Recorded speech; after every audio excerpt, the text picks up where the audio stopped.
Flagship Phantom, and this is my unboxing setup. Hold on. Hey guys, it's the Flagship Phantom, and this is my setup, demo, and review of the Party City Halloween 2023 Mega Wolf.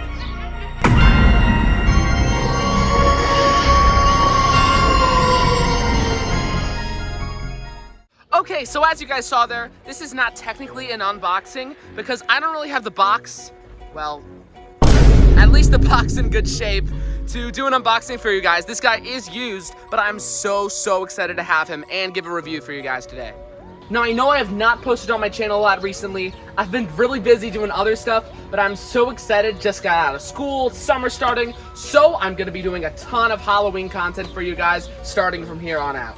And really, what a way to kick it off. Mega Wolf has been one of my all-time favorite props for such a long time, and to finally have him now in my possession is crazy.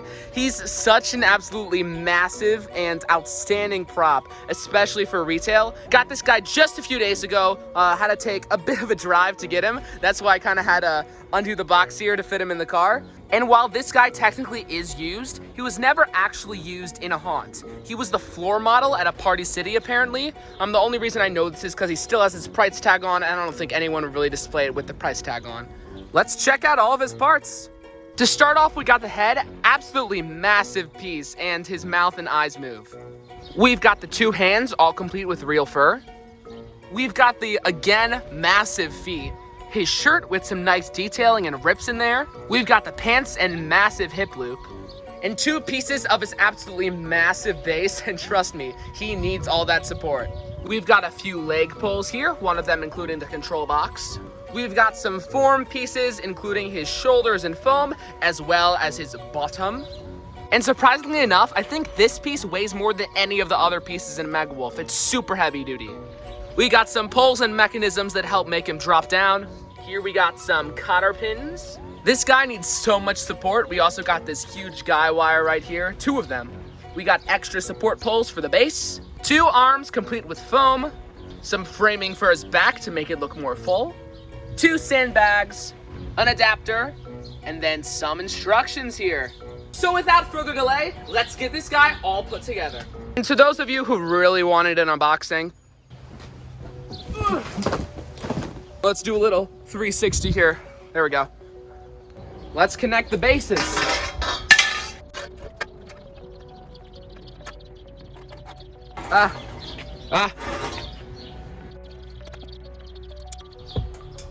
Yeah, I've dealt with this base before.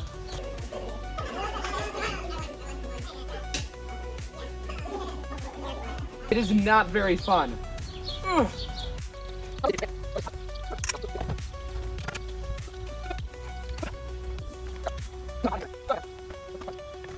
Here, I'm turning this off to save storage space. Guys, it's been 15 minutes later, and I'm back with a baseball bat.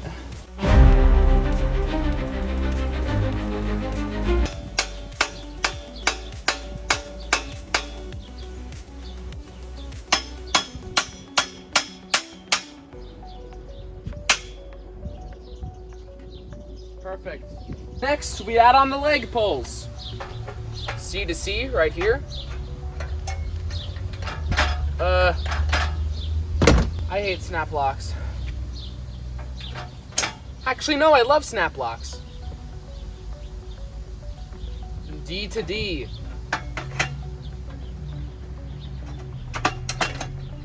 Yay. Let's add the mega feet. They might as well call this guy Bigfoot, am I right? Thank you. I'll be here all week. Dang. Those are some big feet.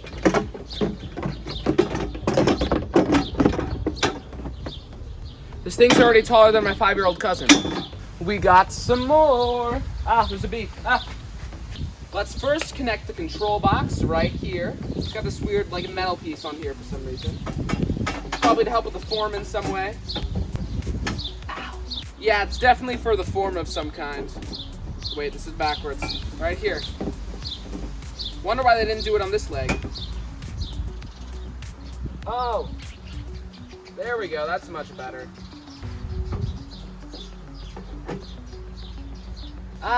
This thing's legs are already almost as tall as me. Time for the mega pants. Very, very nice. Even though this guy is not waterproof, he does have very nice quality of stuff. This sensor is already Velcroed onto the pants, so I'm just gonna connect this wire right now. Now it's time for this very heavy duty piece right here. Let's get this on. Might be a bit of a struggle, hopefully not as bad as the base though. Uh-oh, please. Man, no, not round two.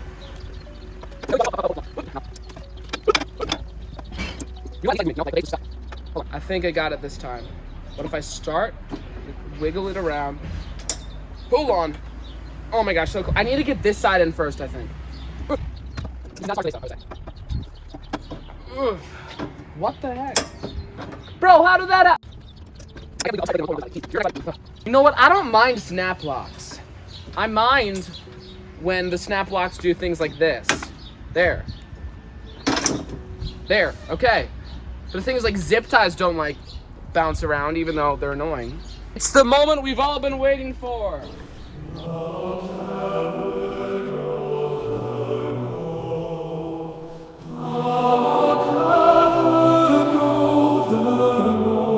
Okay, cotter pin time. I don't know about you, but you know what? Cotter pins aren't really that bad. You know what? I hope we see eye to eye on this. Oh my gosh. There we go. I'm sorry for all the truck noises in the back. Now it's time for the awesome mech. Let's get this on here. Another one of the things that's just a pin and a cotter pin connection right there. There we go. Great. Also, do make sure to connect it to this little push pin part right here. There we go. Nice and secure. Now we gotta connect on the parts of the back frame. So, put the green side right here. There we go. This is not safe. And then connect the white to white. Ah! Oh my gosh. Right here. I'm gonna go get a stool ladder, I don't know. The juice is loose. Hold on, a quick diversion. You guess this prop's base right here. Try to tell me in the comments. What is this? And why did it leave a mark on my grandparents' concrete in their backyard? Oh man, here come the shoulders, the shrunken shoulders. Wow, this thing leans a lot. I also taped it a bit up there because when I got it, it was a little beat up, so gotta fix all the cracks. Now let's connect the attachment that makes the head move, which is actually pretty simple. Let's get this in. Okay. And then way up here, you gotta connect end to end, just like this. There we go. Now it's time to get this guy's shirt on, which is a pretty excruciating task.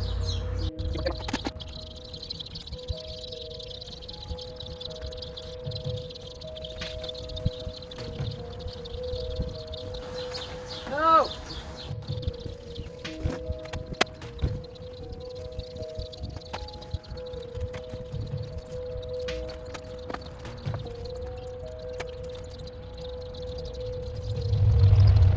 He is really starting to shape up here.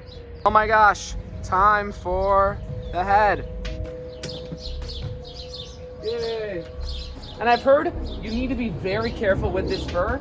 You need to put it in between the clothes and the plastic, because if you put it inside the plastic, you could get caught in the mechanism, which is not a thing we want to happen.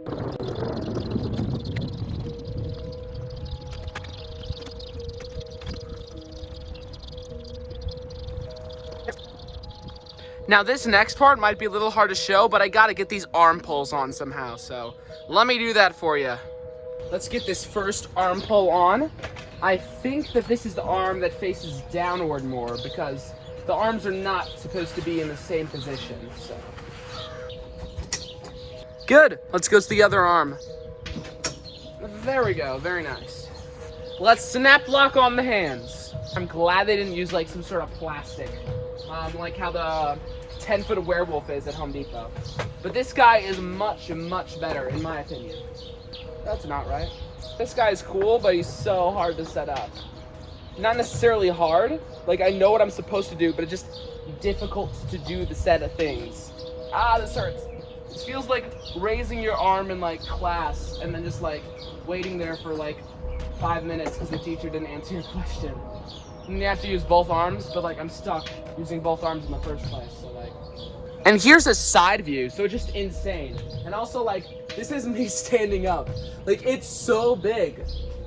You could probably pose these hands yourself, but like that'd be very hard to do. Now at this point, we're pretty much almost done. Let's get these poles that say T. Let's put one right here. And one right here. And trust me, it needs these. It needs so much support.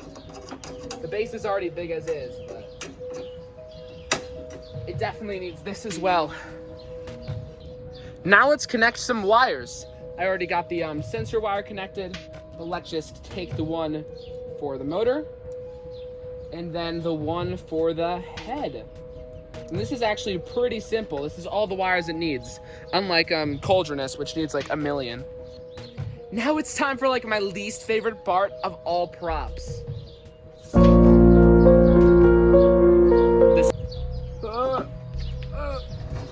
my gosh. Man, what if I use like my finger? Oh no, I couldn't because like my finger would get caught in this and that would not be. I have an idea. Guy wires are supposed to be strong, right? Yeah. I think I got it. I think I know what I'm doing. What if I get it like pull from this way? Like just like this, right?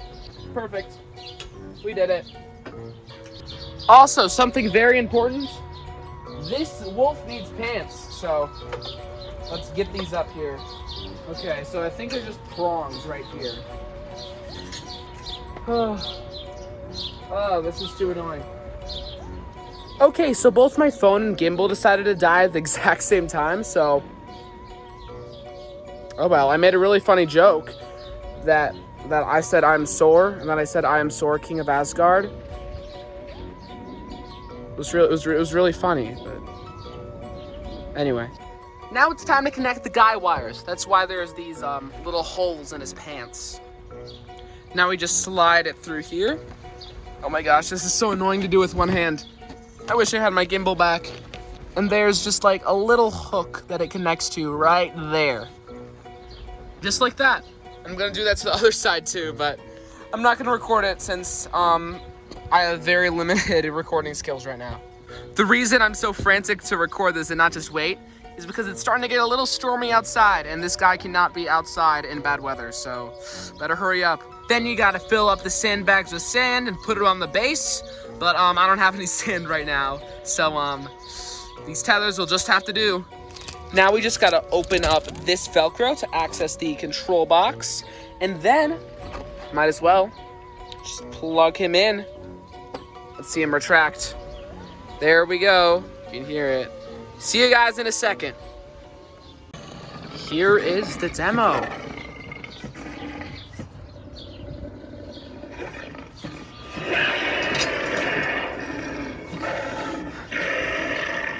And he scooches forward this much. Look at this.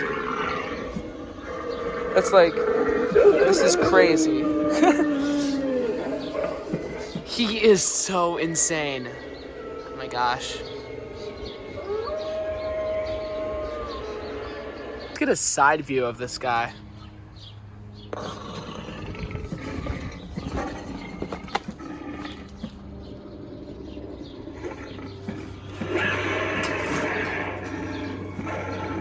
Absolutely insane.